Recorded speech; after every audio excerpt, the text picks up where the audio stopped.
3, 2, 1. So we're with the members of Social Code. It's been a long, crazy ride from the days in Edmonton.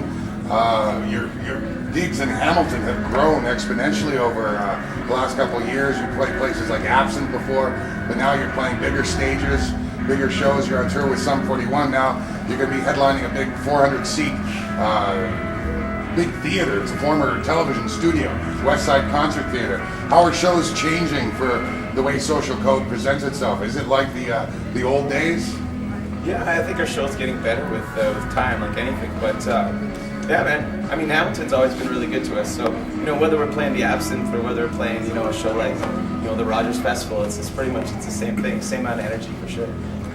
The same amount of energy. Are the songs a little harder or louder because of the PA that's backing you No these way, days? man. We rocked hard in Absinthe. We rocked hard here. Like even in the Absinthe, there was a time where we almost broke the floor because we were playing upstairs. They had to get us to stop the crowd. to stop the crowd from bouncing up and down. So I mean, that translates to the bigger stages, and we just maintain it the whole way. We've also progressed dressing up like cowboys on stage. Yeah, the Cowboys. Yeah, I'm not kidding about that. There's a cowboy theme. Yeah.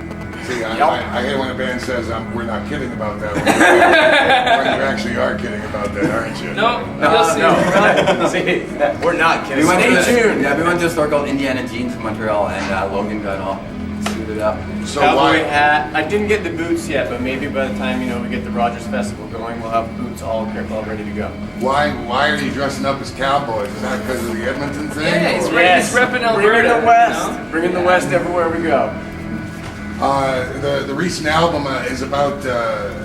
You mentioned at least on the bio on the website that everybody goes through tough things, but you don't want to just sort of wallow in the mire. The band Social Code is about positivity and making it through things. Yeah. So is that what you think is attracting more and more fans? It was really about finding ourselves and our true cowboy at heart. So I think that it was the journey to. I hope that that sort of positivity kind of sets us apart from a lot of bands who are kind of wallowing in the muck, Yeah, everybody just kind of goes through what they got to go through, and we just, it's just natural for us to try and make it to the next level of whatever it is we're trying to do. We just like to put that out in every song that we do, and in our show. So if people gravitate to that, then we're just lucky because We're it a helps good us to time continue band. doing it. You know? Well, more and more back in the day, emo was a big trend. I don't know if you guys ever were, but more and more bands try to make sure in interviews, especially, letting people know we're not an emo band. Have you ever gotten confused that way? It doesn't matter. Yeah. Classifications come and go, man. I don't care. We're just a band. We're a rock band. That's what we are. People want to put things into boxes, and I don't even really know what emo is. I mean, it's Nor do something we know what emotional, we are. emotional Yeah, what- rock. I don't know. All music is supposed to be emotional, right? Like you're supposed to feel something from it. So I don't really understand the classifications. We're not too worried about it. In your one song, Every Day, the lyrics make mention of being a frozen ghost. Was that a nod to your producer, Arden Lanning? Yes, it You're was. damn right it was. You're the first person who's caught that. Absolutely. This guy right Rick here. Taylor. He knows what's going on. That's awesome. He actually Nobody has didn't- ever asked that. I cannot believe it took this long. Wow, He that's didn't awesome. produce the song, but he did mixing on the record on a couple of tracks. He was And supposed to- also yeah. oversaw. He gave Logan some advice because Logan produced the record, so he had some conversations with Logan. You know but what? he totally not. Yeah, Arnold Lanning, huge supporter of I our was trying. band. I wanted to say that I was a sheriff. I was a Frozen Ghost, but it didn't fit in there. He did his two bands. So yeah, Frozen Ghost. When I'm with you. Yeah, exactly. Should have done that. When I'm with you, Frozen Ghost. Yeah.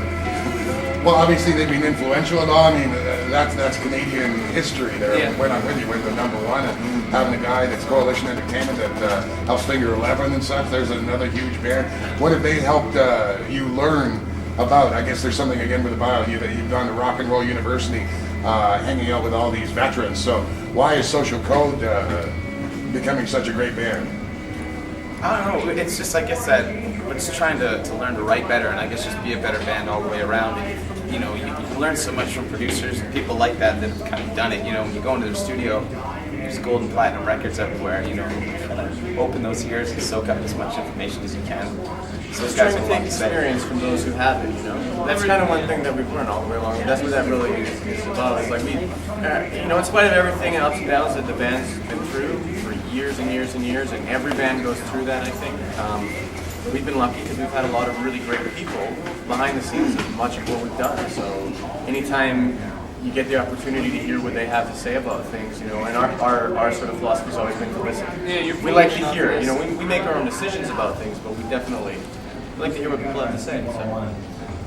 Good stuff. So the album, the most recent self-titled album, was May 8th last year. Yeah. You're going to be playing Hamilton again May 9 or 10 this year. So almost on the year anniversary. Anniversary. That's of we this had it album. planned that way. You had it planned Yeah. out. It's our birthday, yeah. With Rogers. Yeah. So you're celebrating the birthday of this album. Right. Hamilton. Yep, that's right. What can we expect from Social Code Show? Party Blue hats and bags, yeah. streamers. Blue bags, maybe cake. We'll hand out cake at the same time. Just a good rock show. Yeah.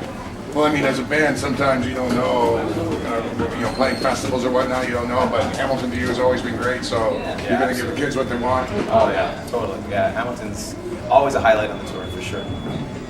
Is there going to be a new album anytime soon? We're actually writing right now, so we've got some things kind of going in other territories as well. But basically, we're just in between touring. Basically, writing. no. Well, No, there won't be a new album record, soon, but there will writing. be a new album. Yeah. Songs are There is it's indefinite time period. You're working on it, so the fans might expect maybe a song or two in the set that they don't know? I think that can happen. Possibly, yeah. Last question, unless Rob has anything. So you've got all these people working on it. You've gone to LA to record. You're opening for Sum 41. Shows are getting bigger and bigger and bigger. You're on tour all the time. You're working musicians, and everybody, all the musicians struggling to make their lives music. Probably jealous of you. How do you keep things real, though? How do you keep things the way they were a few years ago? It's you know what? Honestly, it's like you're so into it that it doesn't seem like it just changed. It just seems like the progression is so slow for us that it's hard not to keep it real. Yeah. We have daily reality checks, though. Sure do. What kind of reality checks would you want to share? Keep those, under wraps, but Yeah, I think friends and family are a really good grounding thing too. Like it's one thing to go out on a tour and it be a big whirlwind, and you're playing in front of the last time we played in front of 2,000 people, and it was amazing. And then you come home after that and you're feeling like really pumped up, and your buddies are just like the same loser that I went to school with a couple of years ago. So it's really good to have people around you that aren't in the music industry as well, that kind of remind you where you came from, and that's kind of what we're projecting now. It's just kind of who we are. So it's cool. Anything else? Hopefully we got what we did. You got other things to do, I think. You're being interviewed on the radio. Yeah. Hopefully, I do a radio show as well. Thank you so much. I write for you, so Thanks a lot, man. hopefully I'll be able to arrange it that you guys will come on the radio live with me. We can do it again. Yeah, Yeah, for sure, man. I got his